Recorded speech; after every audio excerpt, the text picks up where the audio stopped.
Yo, what is good everyone? In today's video, I'm gonna answer a frequently asked questions of late by my friends to me, and that is whether the Vector SMG is viable in Warzone or not. Personally, I love the Vector. With its insanely high fire rates and TTK, if used in the right hands, you can actually delete players from the Warzone so quick, they wouldn't even know what hit them. So I want to start by going through the attachments I use for my Vector class in Warzone.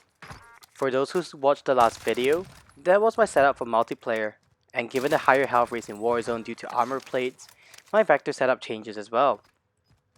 The main aim of this loadout, just like how most loadouts in Warzone should be, is to increase damage, range, recoil control, and use the silencers to stay off the radar. The first attachment is the ZLR Deadfall Extended Barrel. This increases the range, recoil control, and integrated silencer prevents enemies from seeing you on the map whenever you shoot. But some of you may ask, why am I not pairing the Apex Extended Barrel instead with the Saber Muzzle Silencer for even more range boost? Well, fun fact, the range for this gun is actually capped by Infinity Wards, and so using those two attachment slots don't actually provide as much of a benefit that you would think over the Deadfall Barrel, which then actually frees up one extra slot for more useful attachments on the side. As this is an SMG, and most likely be using it at short ranges only, the Merc Foregrip is the only underbarrel attachment that increases hipfire accuracy while giving some form of recoil control boost, hence making it a necessity. This has an advantage over the 5MW laser, as the green laser emitted will give away your location should you be camping corners in buildings waiting to ambush an enemy. The objective, after all, in a battle royale game is to stay silent, stay stealthy, and take enemies out cleanly rather than getting into a messy gunfight. Next up, the 40 round mags are also a must in Warzone. From the first clip, you can see that actually the 25 round mags is only enough to break armor and down an enemy, but not finish them completely. This is also based on the assumption that most or all bullets hit, therefore downing the enemy. If not, this gun would, to be honest, do no more than just tickle the guy.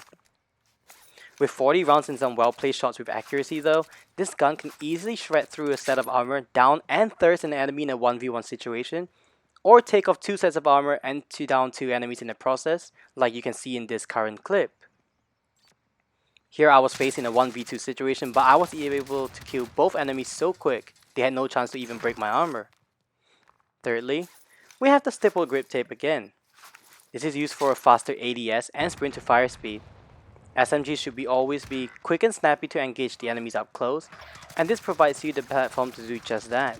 The only other attachment that gives off the same benefit is the TAC laser, but once again, we will try to avoid lasers at all costs in Warzone as it gives away our location, and is especially visible in a dark environment like the inside of a building, where this weapon specifically excels in.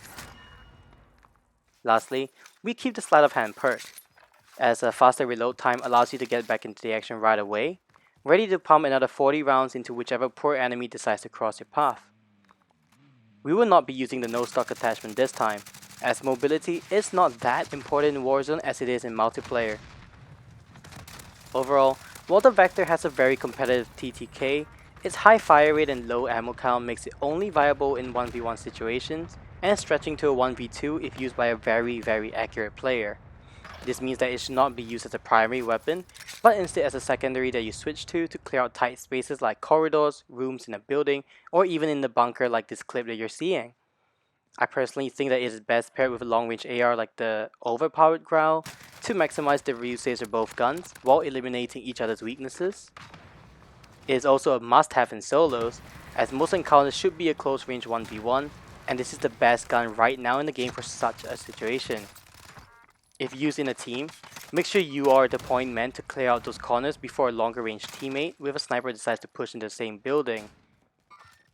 Overall though, I think the Vector is quite viable in Warzone, but it still requires a higher skill level to utilize it fully, so use it at your own risk.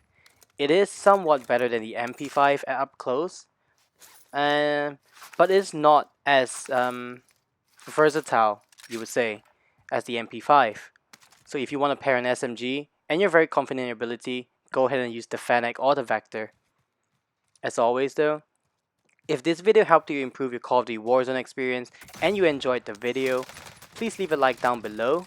If you guys want to see more of these tips and tricks, don't forget to subscribe to the channel, and I'll see you guys in the next video. Peace.